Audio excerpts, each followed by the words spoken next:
Innal hamdalillah nahmaduhu wa nasta'inuhu wa nastaghfiruh wa na'udzu billahi min sururi anfusina wa sayyiati a'malina man yahdihillahu fala mudhillalah wa man yudlil fala hadiyalah wa asyhadu an la ilaha illallah wahdahu la syarikalah wa asyhadu anna muhammadan abduhu wa rasuluh alladzi la nabiyya ba'dah amma ba'du. Ihwatu iman rahimakumullah, jamaah live streaming dari fanpage Ibnu Hajar Media yang dirahmati Allah Subhanahu wa taala. Alhamdulillah pada hari ini kita masih diberikan kesehatan dan juga kesempatan oleh Allah Subhanahu wa taala sehingga kita bisa melaksanakan salah satu rutinitas kita di pagi hari, yaitu dalam kajian ba'da subuh bersama pesantren Ibnu Hajar. Mudah-mudahan kita semua diberikan kelancaran dan juga kesehatan. Nah, waktu iman rahimakumullah, tidak terasa bagi kita semua kita sudah memasuki hari terakhir di bulan Ramadan ini. Berarti dalam kajian subuh pun ini merupakan hari terakhir. Dan juga kami sampaikan mohon maaf kepada ikhwatu iman semua atas ketidaknyamanan karena perangkat kami kembali error gitu. Sebagaimana kemarin sampai tidak jadi melakukan siaran, dan juga tadi hampir saja error kembali gitu. Alhamdulillah pada kali ini bisa diperbaiki gitu. Nah, ikhwatu iman rahimakumullah, untuk kajian ba'da subuh hari ini sebagai edisi tutup buku, insya Allah yang akan mengisi materi yaitu Al-Ustadz Amin Muhtar seputar kaifiat takbir di dalam sholat Idul Fitri dan juga Idul Adha. Dan juga ada permasalahan lain yang perlu ditanggapi yang disampaikan oleh jamaah gitu. Nah, agar lebih mengefektifkan waktu, mari persiapkan hati kita, pendengaran kita dan juga penglihatan kita dalam menyimak materi yang akan disampaikan kepada Al-Ustadz. Kepada Al-Ustadz, waktu dan tempatnya kami persilakan.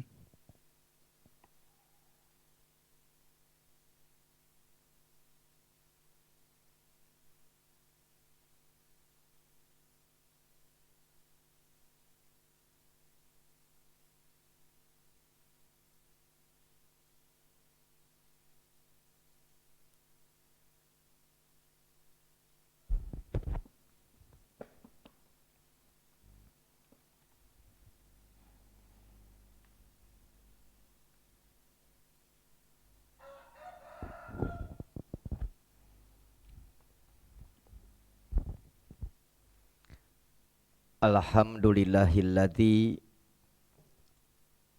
afadha ala ibadihi an-ni'mah wa kataba ala nafsihi rahmah wa ashhadu an la ilaha illallah wahdah la syarikalah wa ashhadu anna muhammadar rasulullah allati la nabiyya ba'dah amma ba'd.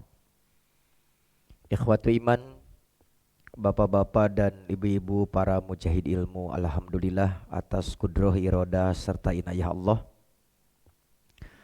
akhirnya kita bisa bersua melalui media udara di penghujung perjalanan ibadah kita di bulan Ramadan yang tidak terasa hari demi hari telah berganti dan meninggalkan jejaknya waktu demi waktu, hingga akhirnya kita pun sampai kepada pertemuan terakhir kajian mengantar upaya kita meraih kemuliaan di hadapan Allah melalui beragam fasilitas ibadah untuk menggapai kemuliaan di hadapan Allah selama bulan Ramadan. Dan kita dikawal dalam situasi dan kondisi oleh para mujahid media dan mujahid digital melalui layanan live streaming. Menutup kajian pada sesi terakhir di bulan Ramadan hari Sabtu ini ada 3 materi penting yang perlu untuk dibahas berkenaan dengan masuknya pertanyaan dari jamaah berkenaan dengan seputar Idul Fitri. Yang pertama, kembali minta ditegaskan berkenaan dengan masalah takbiran, menguatkan apa yang telah disampaikan di hari Selasa. Yang kedua, berkenaan dengan kaifiat takbir 75, karena masih ada yang berpendapat bahwa 7 tidak termasuk takbiratul ihram dan 5 tidak termasuk takbir ketika bangkit dari sujud kedua di rakaat yang pertama. Kemudian yang terakhir berkenaan dengan munculnya pendapat yang baru ini, yaitu syariat sholat setelah pelaksanaan sholat Id, khususnya di sholat Idul Fitri. Itu kurang lebih materi yang terakhir yang akan kita bahas. Dan karena ini juga sesi terakhir, mungkin waktunya melampaui dari jam 6, sekaligus nanti di akhir ada penutupan dari panitia pelaksanaan kegiatan kajian selama bulan Ramadan di pesantren Ibnu Hajar. Yang pertama yang berkenaan dengan takbiran malam Id, perlu saya sampaikan kembali bahwa yang menjadi landasan adanya pandangan takbiran malam Id khususnya di Idul Fitri, yaitu merujuk kepada dalil yang benar tetapi pemahamannya yang kurang tepat, yaitu firman Allah di dalam surat Al-Baqarah ayat 185, terutama ungkapan walitukabbirullaha ala ma hadakum. Sekiranya kita cermati ayat ini apa adanya, kemudian juga merujuk kepada penjelasan para ahli tafsir, sejatinya ayat ini tidak mengandung petunjuk bahwa disyariatkan takbiran di malam hari Idul Fitri. Sekiranya ada yang berpaham bukan ayat ini yang menunjukkan syariat takbiran malam Id, tetapi ditafsirkan seperti itu dikarenakan menisbat terhadap beberapa riwayat. Yang pertama, hadis marfu yang dinisbatkan kepada Nabi yang telah dibahas pada pertemuan Selasa, yaitu man ahya lailatal fitri wa lailatal adha, barang siapa bangkit bangun pada malam fitri dan malam adha, lam yamut qalbuhu yauma tamutul qulub, hatinya tidak akan mati dikala hati orang-orang menjadi mati. Ini yang disebut dengan riwayat marfu, artinya dinisbatkan kepada Nabi. Namun seperti yang telah ditegaskan bahwa hadis ini tidak benar berasal dari Nabi karena hadisnya palsu, maudhu, dibuat-buat atas nama Rasulullah. Di antara orang yang diduga kuat merekayasa atau menisbat kepada Nabi, yaitu pewarta hadis bernama Umar bin Harun As-Saqafi Al-Balkhi. Dua, ditafsirkan seperti itu ayat Quran dalil takbiran malam Id karena merujuk kepada hadis mauquf yang tadi dinisbatkan kepada Nabi atau hadis marfu. Yang kedua hadis mauquf, yaitu dinisbatkan kepada sahabat Nabi, dalam hal ini Ibnu Abbas, dalam riwayat Imam At-Tabari. Saya ambil cuplikan apa yang tersebar, tidak dengan sanadnya. Nanti akan kita cek susunan sanad dan seperti apa kedudukan serta maksud dari Imam At-Tabari. Qala Ibnu Zaidin, Ibnu Zaid berkata, kana Ibnu Abbasin, Ibnu Abbas yaqulu berkata, haqqun alal muslimina idza nazaru ila hilali syawalin an yukabbirullaha. Satu kemestian bagi kaum muslimin apabila mereka melihat hilal Syawal untuk bertakbir, hatta yaprughu min idihim, sampai mereka selesai dari id mereka.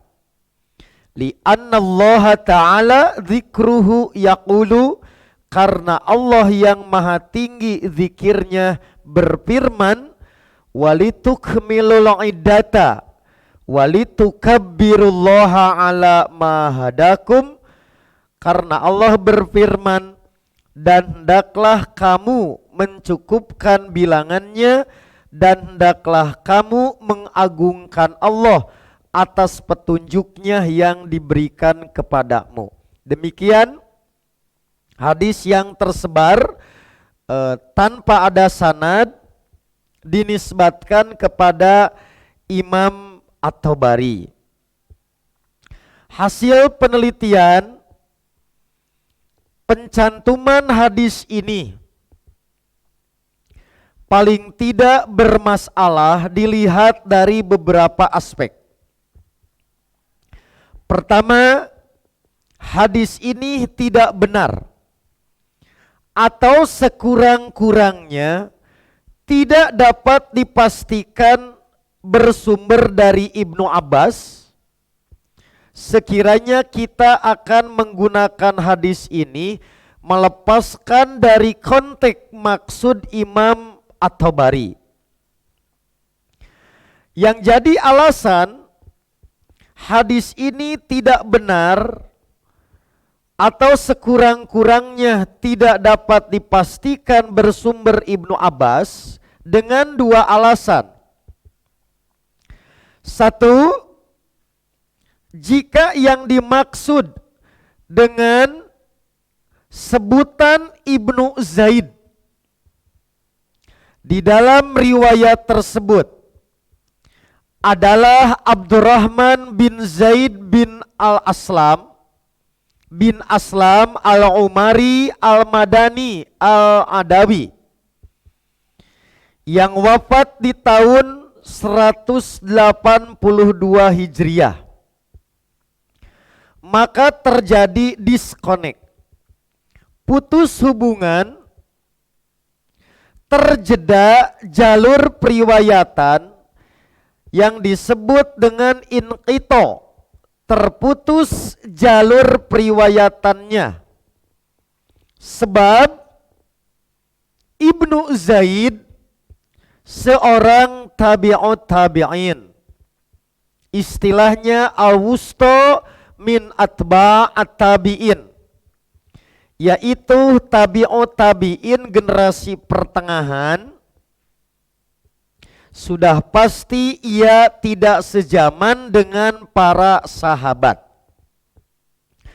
Dari mana Ibnu Zaid tahu Ibnu Abbas mengatakan demikian atau berpendapat seperti itu, padahal ia tidak sezaman dengan sahabat? Selain itu, jika yang dimaksud adalah rawi itu Abdurrahman bin Zaid, maka hadis ini juga dhaif karena ia sangat dhaif di dalam periwayatan. Misalkan seperti yang dijelaskan oleh Imam Abu Hatim, gurunya Imam Al-Bukhari, laisa biqawiyin fil hadis, dia tidak kuat, tidak kokoh di dalam hadis, karena fi nafsihi solihan, dirinya solih, wa fil hadithi wahyan, tetapi dalam urusan hadis dia dhaif. Kemudian kata Ibnu Sa'ad, kana kathirul hadis dhaifan jiddan, ia banyak hadisnya tetapi sangat dhaif. Terakhir mewakili sekian banyak komentar para ulama, laisa huwa mimman yahtaju ahlul ilmi bihadithihi li su'i hifzihi, ia termasuk orang yang tidak digunakan sebagai hujah hadisnya oleh ahli ilmu disebabkan buruk hafalannya. Itulah sebabnya kenapa hadis tadi pendapat itu tidak benar dari Ibnu Abbas dengan alasan rawi Abdurrahman, dia tabi'ut tabi'in, selain tidak sezaman terputus sanadnya, juga rawinya adalah sangat dhaif. Sekarang ditambah parah kedhaifannya, karena di dalam riwayat ini yang oleh pengutip riwayat tidak dicantumkan secara lengkap sanadnya, ternyata juga diriwayatkan melalui rawi Abdullah bin Wahab bin Muslim. Ia sigorut tabi'ut tabi'in yang wafat tahun 197 Hijriah. Di dalam riwayat itu ia menerima dari Ibnu Zaid menggunakan lambang periwayatan atau sigoh ola Ibnu Zaid. Sementara para ulama sepakat periwayatan rawi Abdullah bin Wahab itu sikot, mutasil, sahih, bersambung jika menggunakan sigoh hadatsana. Sementara di dalam periwayatan ini ia hanya menyebut qala Ibnu Zaidin. Sementara Abdullah bin Wahab dikenal karena yudalisu, dia seorang mudalis, maka dimungkinkan riwayat Ibnu Abbas ini terjadi disconnect, keterputusan di dua tempat secara berturut-turut, yaitu Ibnu Zaid tidak sejaman dengan Ibnu Abbas, dan juga periwayatan Abdullah bin Wahab dari Ibnu Zaid itu juga terputus, yaitu dimungkinkan liqo ghair sima, pernah bertemu tetapi tidak pernah menerima riwayat ini. Itulah Bapak Ibu, sekiranya takbiran malam Idul Fitri menarik ayat berdasarkan penafsiran Ibnu Abbas, bukan Ibnu Abbasnya yang dhaif, tetapi nisbat menghubungkan kepada Ibnu Abbas itu tidak benar, atau sekurang-kurangnya itu tidak bisa dipastikan kebenarannya. Selanjutnya tentang maksud Imam At-Tabari. Orang yang mengutip beberapa riwayat dari Imam At-Tabari berkenaan dengan ayat 185 surat Al-Baqarah agaknya kurang amanah ilmiah untuk tidak menyebut khianat di dalam urusan ilmu, terutama dalam menempatkan maksud Imam At-Tabari. Ia mencomot riwayat satu pendapat yang cocok dengan fikihnya, tapi mengabaikan riwayat lain yang tampaknya tidak cocok. Itu yang saya sebut kurang amanah ilmiah. Padahal Bapak Ibu, sekiranya kita buka langsung tafsir At-Tabari ketika menafsirkan firman Allah, walitukabbirullaha ala ma hadakum wa la'allakum tashkurun, kepentingan Imam At-Tabari mencantumkan berbagai riwayat di tempat itu untuk menunjukkan pelaksanaan takbir di Yaumal Fitri, hari Id, bukan malam Idul Fitri. Saya cantumkan potongan maksud dari Imam At-Tabari kurang lebih yang berkenaan dengan kapan takbiran dilaksanakan. Kata beliau, wa dzikrul ladzi khassahumullah ala ta'zimihi bihi at-takbira yaumal fitri. Zikir yang dikhususkan oleh Allah kepada mereka kaum muslimin untuk mengagungkannya adalah takbir pada Yaumal Fitri, hari Fitri, bukan Lailatul Fitri. Fima ta'awwalahu jama'atun min ahli ta'wil, berdasarkan penafsiran sekelompok dari ahli tafsir. Setelah itu maka Imam At-Tabari mencantumkanlah beberapa riwayat dari generasi sahabat, generasi tabi'in, dan generasi tabi'ut tabi'in. Oleh karena itulah maka Imam At-Tabari mencantumkan riwayat-riwayat dari tabi'in, tabi'ut tabi'in yang menjelaskan Yaumal Fitri, tetapi sangat sayang yang ini tidak ditampilkan, hemat kami, karena dianggap tidak cocok dengan fikih adanya syariat malam takbiran Idul Fitri, sehingga yang ini tidak dicantumkan. Saya ambil contoh. Imam At-Tabari mencantumkan pendapat Sufyan Ats-Tsauri atau Sufyan bin Uyainah ketika menafsirkan walitukabbirullaha ala ma hadakum.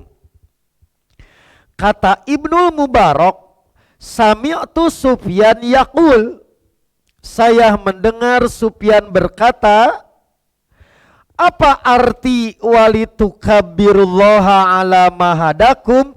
Ola, kata Sufyan, balagona, telah sampai kabar kepada kami, annahu at-takbiru yaumal fitri, bahwa itu adalah takbir hari fitri.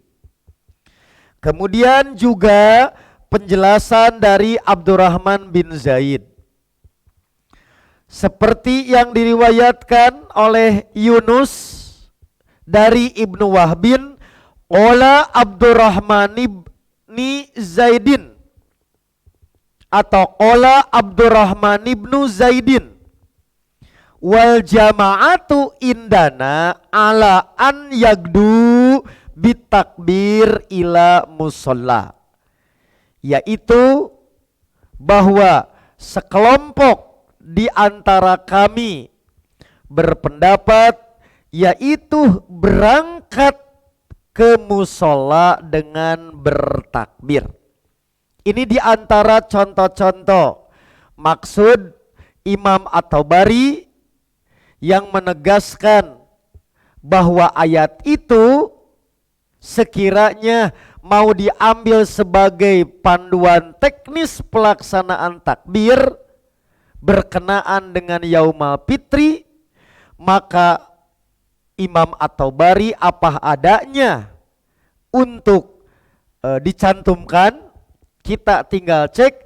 Tetapi sekali lagi, maka riwayat-riwayat yang ini tidak dicantumkan oleh orang yang berpendapat adanya takbiran malam Id. Sekali lagi, mungkin karena dirasa kurang cocok. Dan ini saya katakan kembali, agak kurang amanah ilmiah untuk tidak menyebut khianat terhadap ilmu dan karya para ulama.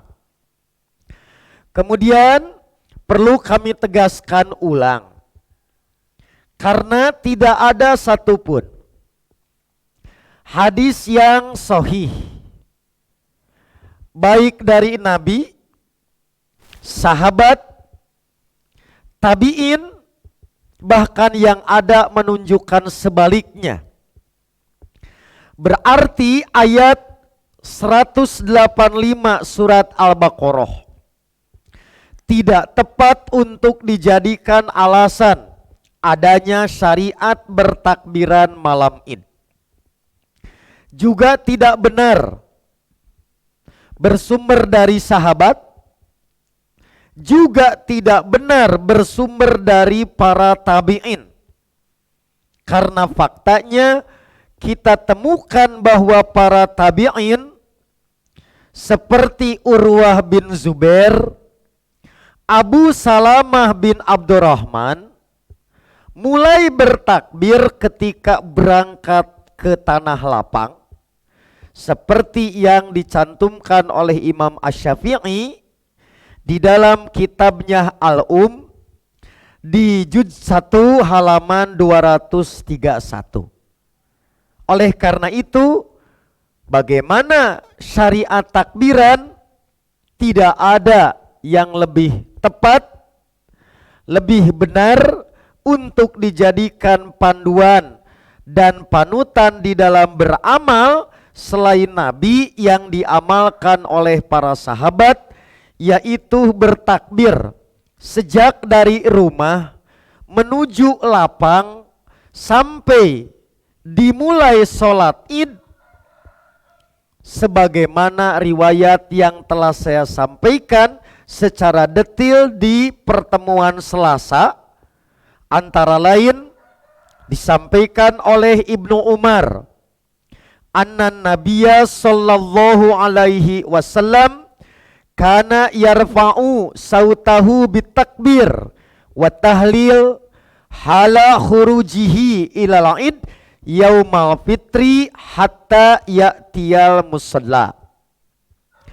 Sesungguhnya Nabi bertakbir dan bertahlil dengan suara keras dari mulai keluar dari rumahnya hendak pergi sholat Idul Fitri hingga sampai ke tanah lapang. Itulah syariat takbiran sesuai dengan pengamalan Nabi dan para sahabat. Dan tentu Nabi lebih mengerti apa yang dimaksud dengan walitukabbirullaha ala ma hadakum wa la'allakum tashkurun di dalam ayat 185 surat Al-Baqarah. Dan inilah bukti dari pengamalan yang dimaksud sekiranya mau dihubungkan dengan praktek takbiran. Demikian Bapak Ibu, materi yang pertama yang perlu direspon sebagai jawaban terhadap pertanyaan dari umat berkenaan dengan syariat takbiran dan catatan terhadap riwayat yang dikemukakan. Sekarang yang kedua yaitu masalah kaifiat takbir 75. Sejauh pengetahuan kami, hadis takbir 75 kita temukan ada dalam dua bentuk. Yang pertama yang saya sebut dengan bentuk qauli, yaitu sabda Nabi. Yang kedua berbentuk fi'li, yaitu amal atau perbuatan Nabi. Kita sudah maklum bahwa saat Nabi bersabda at-takbir fil idain, takbir pada sholat Idul Fitri dan Idul Adha, sab'un fil ula, 7 pada rakaat yang pertama, wa khamsun pisaniyah, dan 5 pada rakaat yang kedua. Sementara dalam hadis amali atau fi'li diterangkan oleh para sahabat, antara lain Aisyah, anna Rasulullah sallallahu alaihi wasallam kana yukabbiru fil fitri wal adha. Beliau bertakbir pada sholat Idul Fitri dan Idul Adha. Fil ula sab'a takbiratin, pada rakaat yang pertama 7 takbir, wa fi tsaniyati khamsan, dan pada rakaat yang kedua 5 kali takbir. Maka hal yang sama diterangkan juga oleh sahabat yang lain. Mari kita lihat dari segi dalalah atau penunjukan. Bapak Ibu, dari sabda dan amal yang diterangkan oleh sahabat, kita mendapatkan petunjuk bahwa pada rakaat pertama 7 kali takbir. Saat Nabi bersabda 7, sahabat tidak bertanya, apakah 7 itu dengan takbiratul ihram? Berarti sahabat telah mafhum. Ketika Nabi menyebut 7, sudah pasti di dalamnya termasuk takbiratul ihram. Sebab tidak mungkin ada sholat di rakaat pertama tanpa takbiratul ihram. Itulah tabadur ila dihni yang mudah untuk dipahami. Sehingga ketika Nabi menyebut 7, lalu kita jadi 8 karena dipahami tidak termasuk takbiratul ihram, maka dibutuhkan dalil atau qarinah bahwa 7 tidak termasuk takbiratul ihram.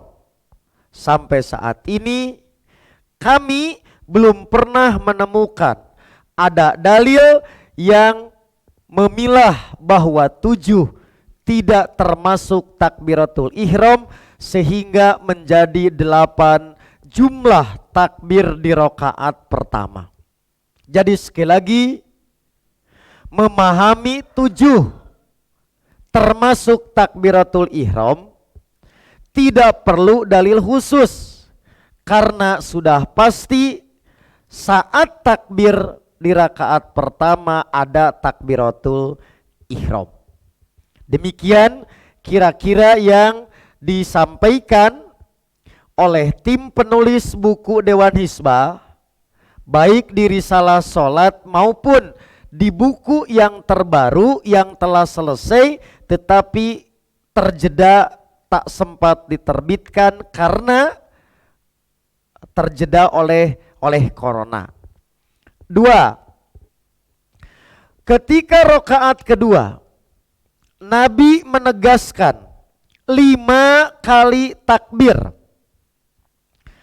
Nabi tidak menyebut pemisahan dengan takbir ketika bangkit dari sujud kedua rakaat yang pertama menuju rakaat yang kedua. Maka kembali yang disebut tabadur ila dhihni. Apa yang mudah dipahami dari sabda beliau, yaitu bahwa 5 kali takbir itu meliputi takbir yang kami menyebut iftitah, karena intikal telah selesai hay'ah per hay'ah, yaitu diawali dengan takbir, diakhiri dengan sujud telah selesai. Bangkit maka sudah masuk di rakaat yang kedua. Nabi menyebut khamsan atau khamsun 5, tidak menyebut dari mana dimulai untuk takbir itu. Maka inilah yang dimaksud dengan tabadur ila dhihni. Kembali menetapkan dihitung dari bangkit. Tidak perlu dalil khusus. Tetapi ketika dipisah bahwa 5 tidak termasuk takbir ketika bangkit itu, maka diperlukan dalil khusus yang memisahkannya. Kurang lebih seperti itu Bapak Ibu untuk kaifiat pelaksanaan takbir 75 berdasarkan pemahaman yang kami dapatkan secara mudah karena tidak didapatkan dalil yang mengkhususkan atau korinah yang memalingkan dari makna 7 dan 5. Jadi sekali lagi, di rakaat pertama 7 kali takbir termasuk takbiratul ihram. Antar takbir pertama sampai 7 tidak ada bacaan apapun. Setelah selesai sujud yang kedua di rakaat pertama, waktu bangkit itu sudah masuk di rakaat yang kedua yang disebut takbir iftitah, maka dimulai dihitung dari takbir itu sebagai takbir pertama, kemudian sampai takbir yang kelima. Di sela-sela takbirnya tidak ada bacaan apapun, dan berdasarkan hadis Ibnu Umar, maka tiap kali takbir itu disertai dengan angkat tangan. Demikian ulasan ringkas menegaskan apa yang pernah kami sampaikan untuk masalah yang kedua tentang kaifiat tata cara pelaksanaan takbir 7 dan 5. Yang terakhir yaitu berkenaan dengan sholat sunat ba'da id. Di sini kembali kami menemukan ada sikap yang kurang amanah. Kalau kasus yang tadi yaitu sikap Imam At-Tabari, dalam kasus ini kami juga hayati ada ketidakamaнаhan berkenaan dengan Al-Hafidz Ibnu Hajar. Kita dapatkan saja, ambil di Bulughul Maram. Al-Hafidz Ibnu Hajar mencantumkan hadis Karena Rasulullah sallallahu alaihi wasallam la yusolli qabla al-idi syai'an. Rasulullah tidak sholat apapun sebelum sholat id. Fa'ida roja'a ila manzilihi sholla rok'atain. Yang bersangkutan menerjemahnya, tetapi apabila beliau pulang ke rumahnya, beliau sholat 2 rakaat. Yang saya anggap kurang amanah, yaitu berkenaan dengan kedudukan hadis, maka penilaian Al-Hafidh Ibnu Hajar dikutip.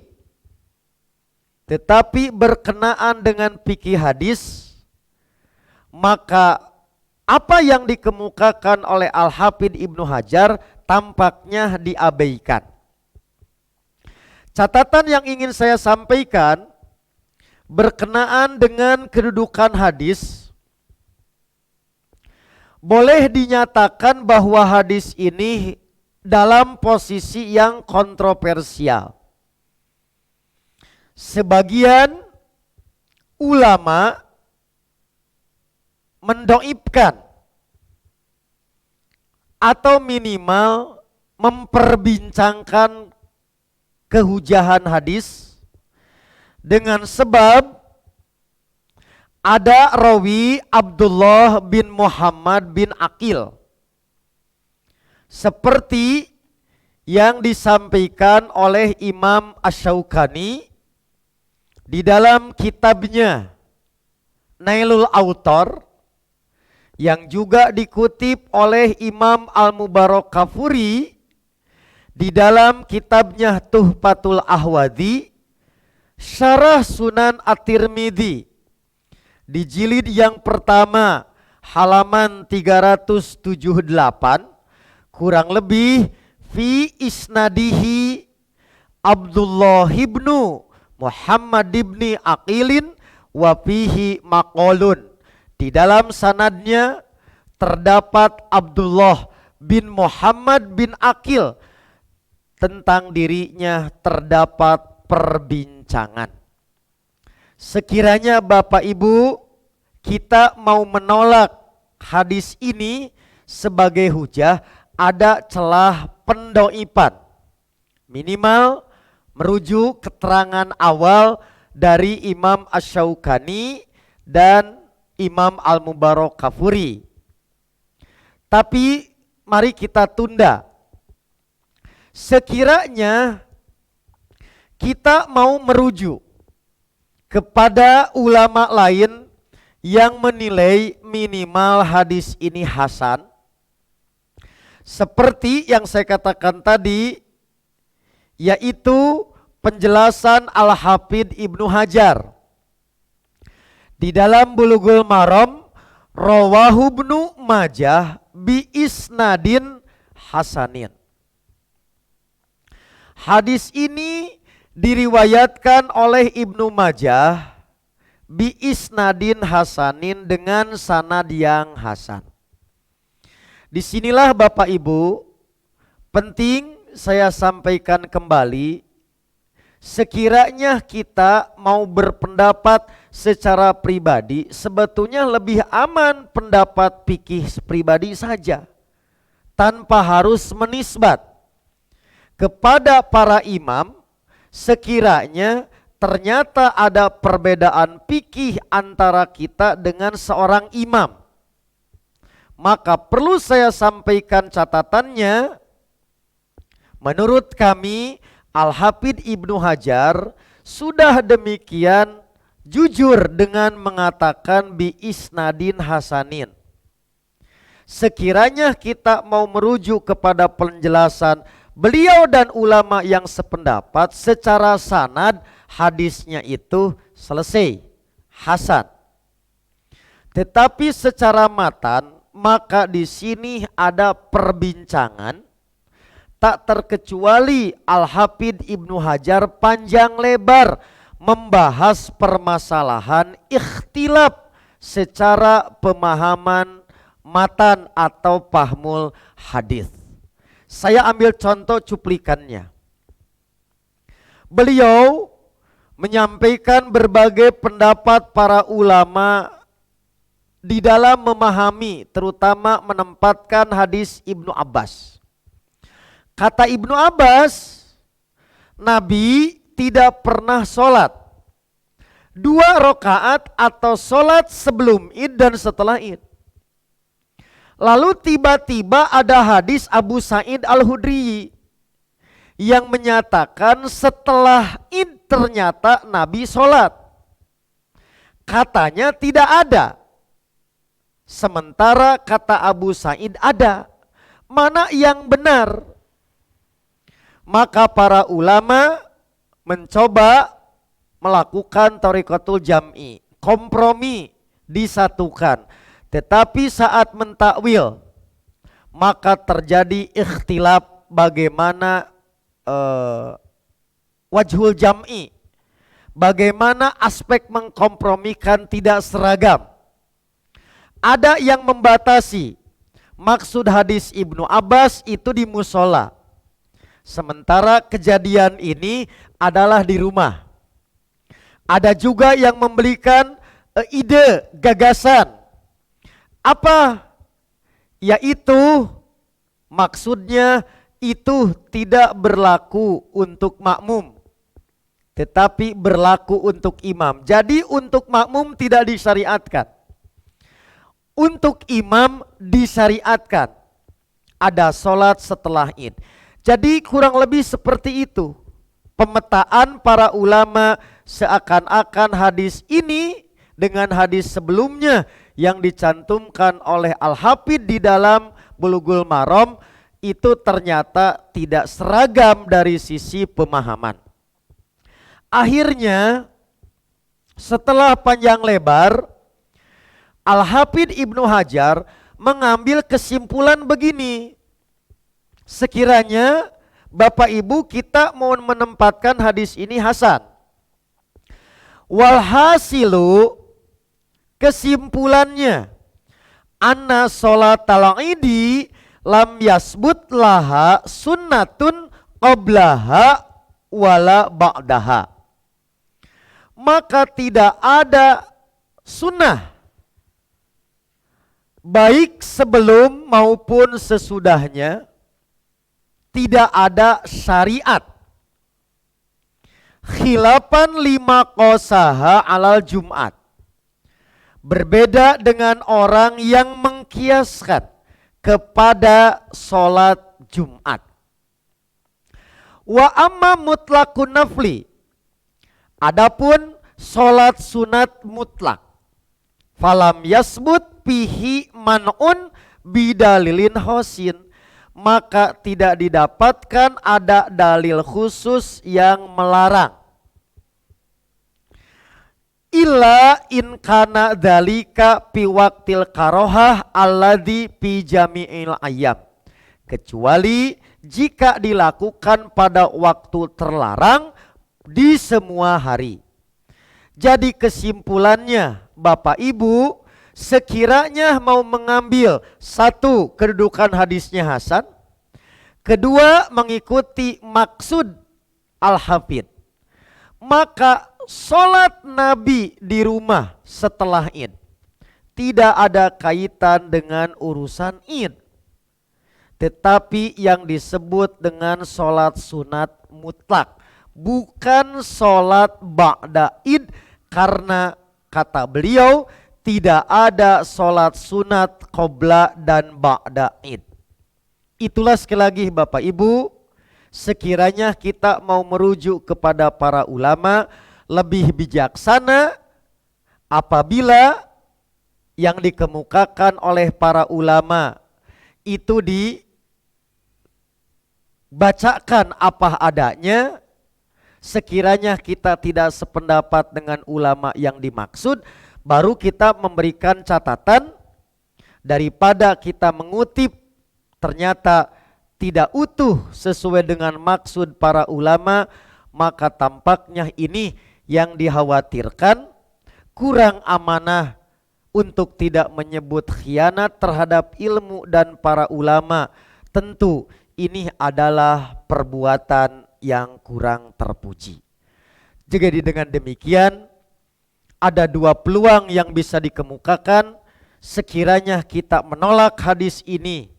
Sekurang-kurangnya diikhtilafkan rawi yang bersangkutan yaitu Ibnu Aqil, tetapi sekiranya mau mengambil hadisnya hasan, maka yang dimaksud bukan sholat sunat ba'da id, tetapi termasuk sholat yang mutlak seperti yang pernah Nabi lakukan di hari-hari yang lain yang bebas untuk dilakukan selama tidak pada waktu yang terlarang.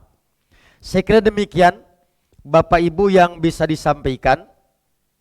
Mudah-mudahan apa yang disampaikan menjadi tambahan ilmu untuk mengawal setiap amalan yang telah kita lakukan dan akan kita laksanakan besok untuk menunaikan syariat Idul Fitri, baik yang berkenaan dengan sunnah syariat sebelum Id seperti zakat fitrah, kemudian mandi, berpakaian bagus, bertakbiran bagi Bapak Ibu yang berkesempatan untuk melaksanakan Id besok baik di lapang yang terbatas atau di halaman rumah, atau mungkin ternyata Bapak Ibu terpaksa harus di rumah tetapi tidak sah kalau sholatnya munfarid, tidak ada khutbah,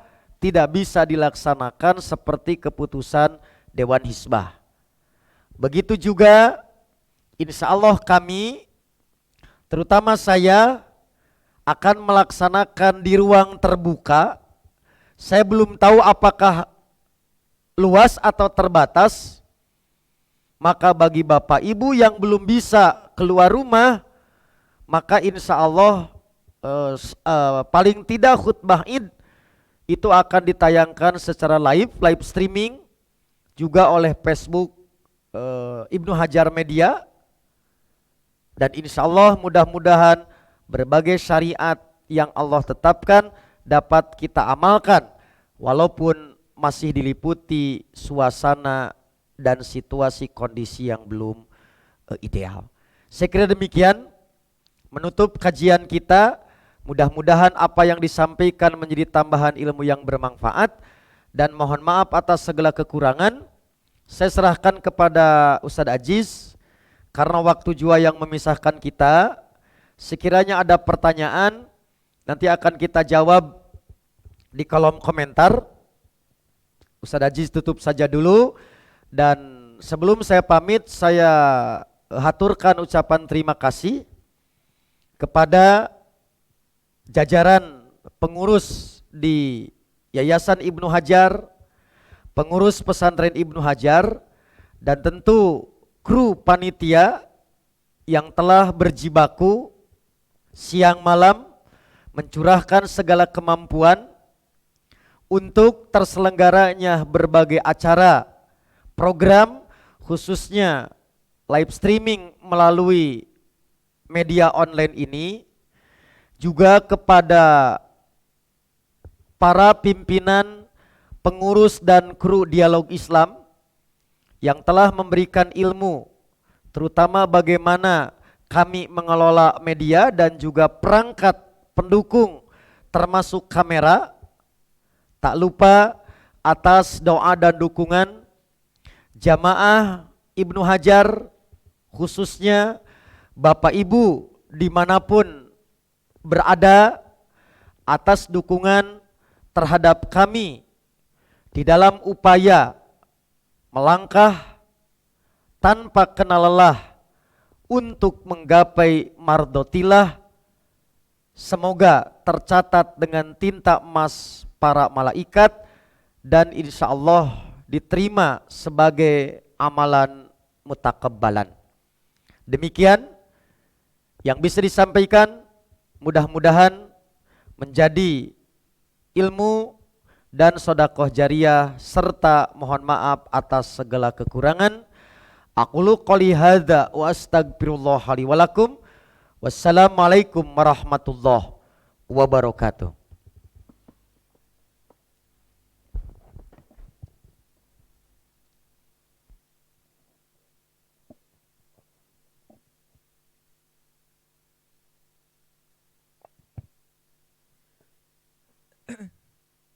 Kami haturkan terima kasih teriring doa jazakumullahu khairan katsiron kepada Al-Ustaz Amin Muhtar yang sudah menyampaikan materinya sebagai jawaban atas pertanyaan yang masuk kepada kami. Mudah-mudahan apa yang beliau sampaikan menjadi tambahan ilmu bagi kita semua. Nah, ikhwatu iman rahimakumullah, dikarenakan pada hari ini merupakan kajian terakhir atau edisi tutup buku, maka kami selaku panitia akan menyampaikan beberapa patah kata mungkin insya Allah yang akan disampaikan oleh ketua panitia atau ketua umum dari panitia Ramadan. Untuk itu kepada Al-Ustaz Zainal, waktu dan tempatnya kami persilakan.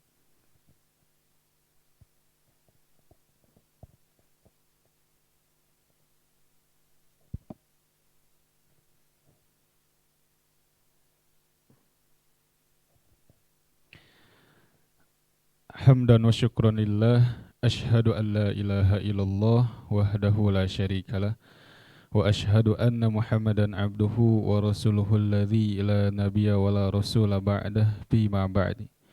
Hadirin jamaah live streaming, mujahid serta mujahidah yang dirahmati Allah Subhanahu wa taala, tak terasa kita telah sampai di penghujung Ramadan yang insya Allah dengan segala doa serta penuh harap kita terhadap Allah Subhanahu wa taala, mudah-mudahan di Ramadan kali ini kita menjadi hamba-hamba yang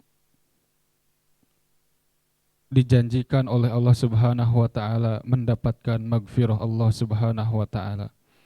Dan mudah-mudahan di Ramadan kali ini kita bisa meningkatkan kualitas keimanan serta ketakwaan kita terhadap Allah Subhanahu wa taala. Nah, himbatu iman yang dirahmati Allah Subhanahu wa taala, sebelumnya kami mohon maaf yang sebesar-besarnya apabila selama program kajian yang diadakan oleh panitia Ramadan Pesantren Ibnu Hajar banyak sekali kekurangan-kekurangan, banyak sekali kendala-kendala serta halangan, namun itu semua tidak menyurutkan, itu semua tidak menghalangi kita untuk tetap berjihad, mendakwahkan, mensyiarkan agama Islam. Dan mudah-mudahan di Ramadan kali ini segala apa yang tercurah mudah-mudahan menjadi bukti jihad kita di hadapan Allah Subhanahu wa taala. Dengan tidak mengurangi rasa hormat kepada ikhwatu iman, kami haturkan jazakallahu khairan yang telah membersamai kami dari awal acara sampai sekarang sebagai penutup yang ditutup oleh kajian Al-Ustaz Amin Muhtar. Mudah-mudahan segala bentuk amal ibadah yang telah tercurah, baik itu moral ataupun material, itu diganjar oleh Allah Subhanahu wa taala serta menjadikan amalan wa mutaqabbalan, serta mudah-mudahan di Ramadan kali ini adalah Ramadan yang benar-benar menjadikan Ramadan ini adalah Ramadan penuh magfirah dari Allah Subhanahu wa taala. Kami atau saya mewakili panitia Pesantren Ibnu Hajar, panitia Ramadan Pesantren Ibnu Hajar izin menyampaikan doa sekaligus sebagai penutup, taqabbalallahu minna wa minkum, kepada ikhwatu iman sekalian. Mungkin itu saja yang bisa tersampaikan. Mohon maaf apabila banyak sekali kekurangan, mohon maaf apabila banyak sekali kendala, itu semua di luar kemampuan kami. Aqulu qauli hadza astaghfirullah li wa lakum. Wassalamualaikum warahmatullahi wabarakatuh.